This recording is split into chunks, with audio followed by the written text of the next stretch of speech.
जानवरों के दूध पीना इंसान ने कब शुरू किया, चलिए जानते हैं। जानवरों को दूध को डाइजेस्ट करने की क्षमता का विकास इंसान में 8000 साल पहले विकसित हुई। शुरुआती दौर में सभी मैमल्स प्रजातियां बच्चे के रूप में अपनी मां का दूध पीते थे, लेकिन बड़े होते ही उनके शरीर में दूध को पचाने वाले जीन्स प्रोड्यूस होना बंद हो जाता था और इसीलिए मदर मिल्क को छोड़ना पड़ता था।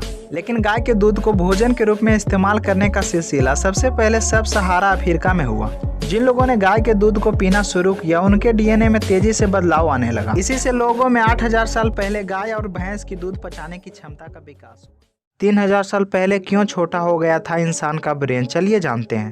ह्यूमन ब्रेन हमारे वैज्ञानिकों के लिए अध्ययन करना एक दिलचस्पी वाला विषय है। इससे इंसान के इवोल्यूशन के बारे में भी समझ सकेंगे और इससे यह भी पता चल सकता है कि इंसान का ब्रेन एक सुपर इंटेलिजेंस ब्रेन के रूप में कैसे विकसित हुआ। रिसर्चर ने इस बदलाव को पॉइंट को पता लगाने के लिए इंसान की खोपड़ी और 985 जीवाश्माओं के आंकड़ाओं के ग्रुप का विश्लेषण किया है। इंसान का ब्रेन प्लेस्टोसिन काल में 21 लाख साल से लेकर 15 लाख साल पहले आकार में बड़ा हुआ था और पहले की तुलना में इंसान के इवोल्यूशन के कारण दिमाग छोटा हुआ था। पहले की अपेक्षा बंदर से इंसान बनना इंसान के लिए और इवोल्यूट कर सकता है, चलिए जानते हैं। तिब्बत प्लेटियो एक ऐसा क्षेत्र है जहां ऑक्सीजन लेवल केवल 60% रहता है। यहां जाने वाले टूरिस्ट को पहाड़ चढ़ने और सांस लेने में काफी दिक्कत होता है, लेकिन यहां के मूल निवासी ऊंची ऊंची चढ़ाइयों के आसानी से नाप जाते हैं। उन्हें सांस लेने में भी कोई दिक्कत नहीं होती है। ऐसा इसलिए क्योंकि इनके जीन में आए बदलाव से इनके शरीर में ये फीचर विकसित हुआ है। तिब्बत में पैदा होने वाले बच्चे कम ऑक्सीजन में भी सर्वाइव करने के फीचर के साथ पैदा होते हैं। जाहिर सी बात है कि ये फीचर आज कल में इवॉल्व नहीं हुआ, बल्कि ये जेनेटिक चेंजेस पिछले 3000 साल में आया है और ये इंसान के स्टेप बाय स्टेप इवोल्यूशन के चलते हो रहा है। आज तक कोई भी प्रजाति का इतना तेजी से इवोल्यूशन नहीं हुआ जितना कि इंसान का। वीडियो से जानने को मिला हो तो लाइक शेयर और साथ में चैनल को सब्सक्राइब करें।